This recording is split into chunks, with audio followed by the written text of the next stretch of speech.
KP trust को लेकर एक बार फिर चर्चाएं तेज हैं और इसी बीच हम आ गए हैं केपी ट्रस्ट के कार्यकारिणी सदस्य अखिलेश श्रीवास्तव जी के पास और जानने की कोशिश करेंगे कि आखिर उसको लेकर इनकी क्या राय है। सर नमस्कार। नमस्कार जी। इस समय एक बार फिर से केपी ट्रस्ट और केपी ट्रस्ट की जो राजनीति है वो काफी गरमाई हुई है, उसकी चर्चाएं काफी तेज हो रही हैं। तो ये जो चर्चाएं हो रही हैं रिकाउंटिंग को लेकर और जो ये बातें सामने आ रही हैं, सर उसको लेकर आपका क्या कहना है? केपी ट्रस्ट का चुनाव हुए लगभग 1.5 वर्ष हो गए हैं और 1.5 वर्ष से पिछले जो लोग थे, काबिज थे, उनको 1.5 वर्ष से उनको हजम नहीं हो रहा था, उनको हार स्वीकार नहीं हो रही थी और उन लोगों ने हम लोग के अध्यक्ष हमारे डॉक्टर सुशील कुमार सिन्हा साहब को चार्ज लेने के बाद से निरंतर वो विकास काम कर रहे हैं।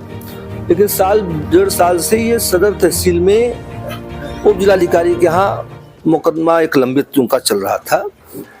उन्होंने एक बाहुबली नेता के, भारतीय जनता पार्टी के, हमारी भी पार्टी उसके एक नेता है प्रयागराज में, उनके संरक्षण में प्रयागराज के अंदर उन्होंने उप जिलाधिकारी को धन बल छल के साथ, भ्रष्टाचार के साथ एक ऑर्डर कराया।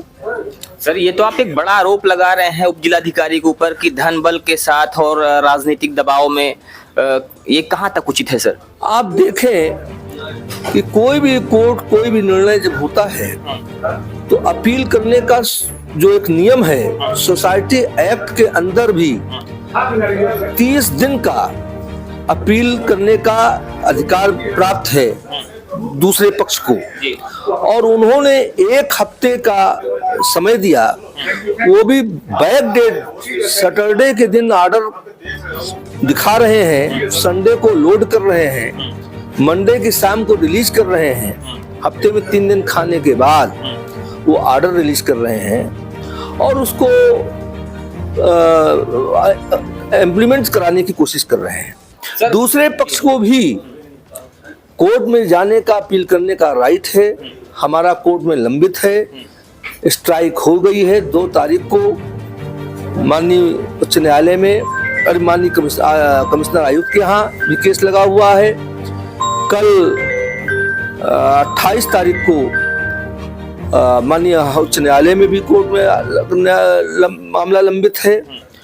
हम लोगों ने सोसाइटी चिटफंड रजिस्ट्रार से भी अनुरोध किया कि ये अपील हमारी जो है सुनवाई हो जाने दीजिए। 1 हफ्ते में कुछ नहीं हो जाता, 1.5 साल का समय बीत चुका है, 1 हफ्ते में क्या हो जाएगा।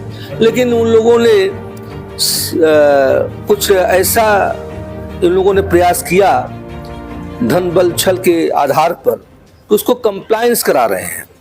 लेकिन ये है कि आगे कोर्ट आएगी, जो भी मामला न्यायालय देगा आगे उसका हम लोग फैसले को मानेंगे।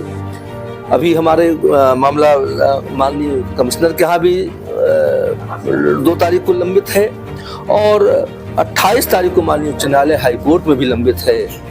यही हमारा कहना है आपसे। तो कहीं ना कहीं आपकी आपत्ति इस बात से है कि जो 30 दिन का समय मिलना चाहिए था अपील करने के लिए, वो समय आपको नहीं दिया जा रहा है और महज 7 दिन के अंदर ये सारी चीजें प्रक्रिया पूरी हो जा रही है। इतना ही नहीं, मंडलायुक्त का 1 दिसंबर में 22 दिसंबर को कि 27 दिसंबर को, मेरे पास पत्र इसमें रखा नहीं है, उसमें एक ऑर्डर किया था कि एसडीएम को आदेश किया था कि मेंटेबिलिटी पर मुकदमा को फैसला पहले करें तब आगे उसका सुनवाई करें। उन्होंने कोई मंडलायुक्त के आदेश का भी खंडन किया, उनके आदेश को भी उन्होंने नहीं माना। हम लोगों ने चैलेंज किया है, उसका रिजल्ट आने का इंतजार कर रहा हूँ। तो इस तरह से जो मुख्य यहाँ पर वजह है वो ये है कि जो 30 दिन का अपील टाइम है वो नहीं मिला है, और दूसरी चीज जो मंडलायुक्त का आदेश था उसका भी खंडन कर दिया गया है, कहीं ना कहीं उसको नहीं माना गया है। और इस वजह से जो न्यासी हैं, जो आम न्यासी हैं और साथ ही साथ जो ट्रस्ट से जुड़े हुए लोग हैं, कहीं ना कहीं उनमें आक्रोश देखा जा रहा है। देखना ये है कि इस पर आगे क्या होता है, इसमें क्या निकल कर सामने आता है, क्या डिसीजन आता है, ये देखने वाली बात होगी। फिलहाल बने रहिए हमारे साथ। जय हिंद।